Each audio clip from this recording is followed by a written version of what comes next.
Ja jūs kādreiz zaguši, melojuši, laulības pārkāpēji bijuši, vai jūs sevi uzskatāt par vainīgiem? Nē. Nē. Vēl 7 pauši, kas nav pakāpti. Ok.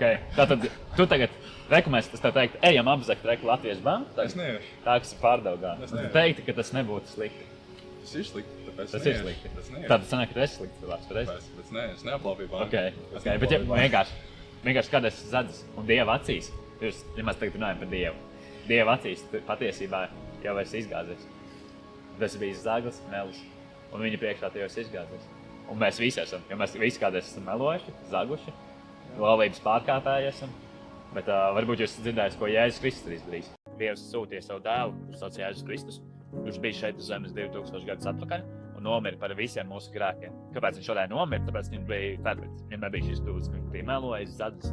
Viņš nomira par mūsu grēkiem, lai mēs būtu brīvi. Pateicoties caur viņu, ja mēs viņu atzīstam un pieņemam kā savu kungu, mēs varam būt brīvi no tiem visiem grēkiem.